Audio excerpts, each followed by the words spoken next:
We live in troubling times, resulting with many people feeling anxious, hopeless, fearful.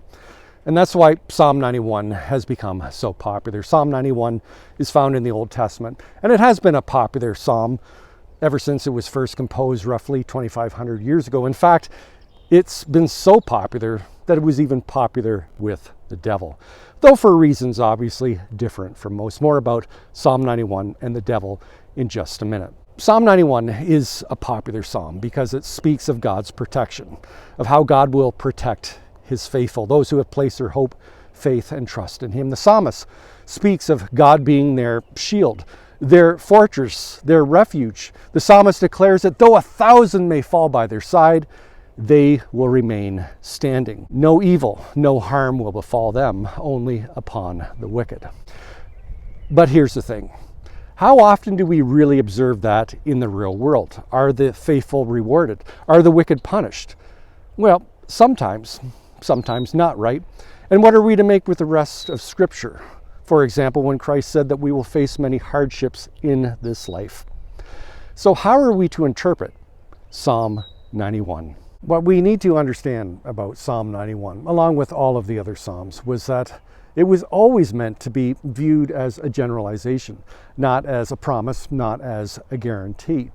It was to be viewed much in the same way as all of the individual proverbs in the book of Proverbs, that were never meant to be interpreted as absolutes, but more as general rules of thumb. For example, in Proverbs, where it says that if we train our children up right to walk the straight and narrow road, then in the end, they will never depart from it.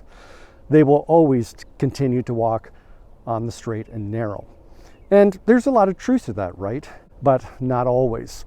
I'm sure we can all think of those tragic situations where children who have been raised in godly homes as adults have chosen to simply walk away.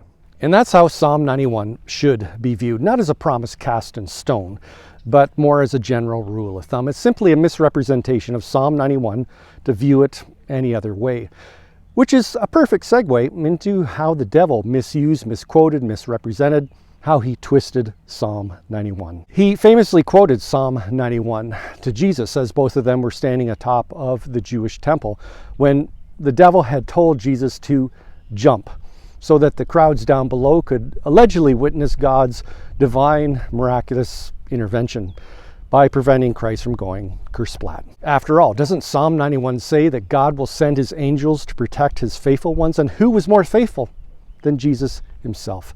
Surely God would intervene, proving to the whole world that God was on Christ's side. But Jesus, in turn, quoted scripture back to the devil. He quoted from Deuteronomy 6:16 that says, "Do not put God to the test." So why was that putting God to the test? Well, again, Psalm 91 isn't meant to invoke some sort of spiritual force field over us, protecting us from all harm in this life, especially from the stupidity of our own mistakes. Now, at the risk of alienating some of my viewers, it's sort of the same attitude I observed when it came to some Christians and COVID. While they may not have quoted from Psalm 91 directly, some told me that they didn't follow any COVID protocols because God would protect them. Now, setting aside all of the government mismanagement, all of the greed and exploitation of big pharma, all of the power trips by the Karens of this world, that's still not a biblical attitude to hold. And how many other areas in our lives do we have that same attitude?